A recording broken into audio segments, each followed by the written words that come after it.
এই বোধহয় প্রথম আমি এত সকালবেলা উঠে কোথাও একটা যাচ্ছি। আর তাই মনে হলো তোমাদের সাথে একটুখানি শেয়ার করি কি এত ভোরবেলায় উঠে আমি কোথায় যাচ্ছি। তার আগে বলি এখন কটা বাজে, এখন বাজে 4:45। আর এখন আমি আছি শিমুরালি স্টেশনে। মানে ভাবতে পারছো তার মানে কটায় ঘুম থেকে উঠেছি? হ্যাঁ, আজকে আমি ঠিক 4টের সময় ঘুম থেকে উঠে গেছি। আর এত সকালে ঘুম থেকে ওঠার একটাই কারণ, বিগত কমাস ধরে আমার শরীরটা প্রচুর পরিমাণে খারাপ, যেটা হয়তো ওপর থেকে দেখা বোঝা যায় না, কিন্তু ভেতরে ভেতরে সত্যি কথা আমি খুবই অসুস্থ।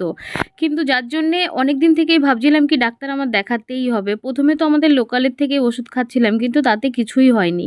তাই অনেক ভাবনা চিন্তা করে মনে হলো না আজকে বেরিয়ে পড়ি। যেহেতু লোকাল ডাক্তারের ওষুধে কোনো রকম কিছু মানে পার্থক্য হয়নি, যেমনটা তেমনই ছিল, মানে সেই একই প্রবলেম নিয়ে এখনো পর্যন্ত ভুগছি। তাই আজকে যাচ্ছিলাম কল্যাণী এমসে। আর ওইখানে ডাক্তার দেখাতে গেলে প্রথম দিন জানোই প্রচুর হ্যাপা। যারা ওইখানটায় ডাক্তার দেখিয়েছো বা দেখাচ্ছ তাদের জন্যই বলছি। ওইখানটায় কিন্তু প্রথম দিন আগে তো অনলাইনের ব্যবস্থা ছিল আমি যতদূর জানি। প্রথমে অনলাইনে বুক করে নিয়ে আসলে পরে তারপরে নাম লেখাটা হয়ে যেত। আর এখন আবার সিস্টেমটা একটু আলাদা করে দিয়েছে 2025 পড়ার পরে। এখন ওইখানটায় গিয়ে নাম লেখাতে হয়, তাও সকালবেলায় ওইখানে হাজারো লোকের লাইন পড়ে।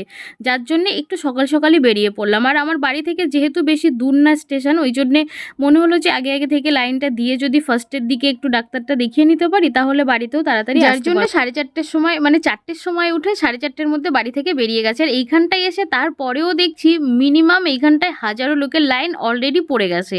তারপরে আর কি করার, এইখানটায় এসে আমরাও লাইনে দাঁড়িয়ে পড়লাম। আর কত সময় যে এইখানটায় লাইনে ছিলাম কি আর বলবো। ভেতরে এসে আবারও দেখছি লাইনটা না ভেঙে গেছে।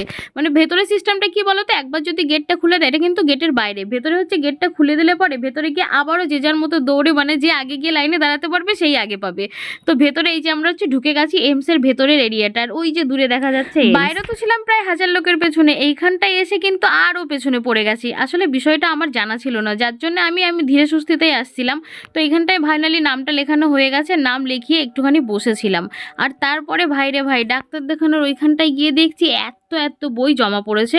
আমি যেই ডিপার্টমেন্টে দেখাবো এদিকে খিদেও প্রচুর পেয়ে গেছিলো। আর বাড়ি থেকে নিয়ে এসেছিলাম টিফিন, কালকে রাত্রেবেলায় রান্না করে রেখে দিয়েছিলাম কিছু রুটি আর একটুখানি সবজি, ওটাই নিয়ে চলে এসেছি। আর এইখানটায় আমি লাইনে বইটা জমা দিয়ে একটুখানি খেয়েও নিয়েছিলাম। খাওয়া দাওয়ার পরেও দেখছি ডাক্তার আর আসছে না, মানে আমার নামটা আর আসছে না।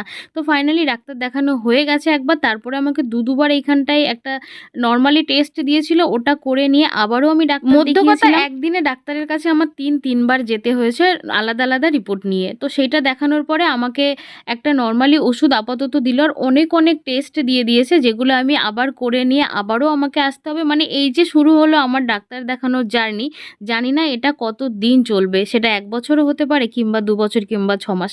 তো দেখা যাক কি হয়। তো চলো আজকের মতো ভিডিওটা এখানটায় রাখছি। সবাই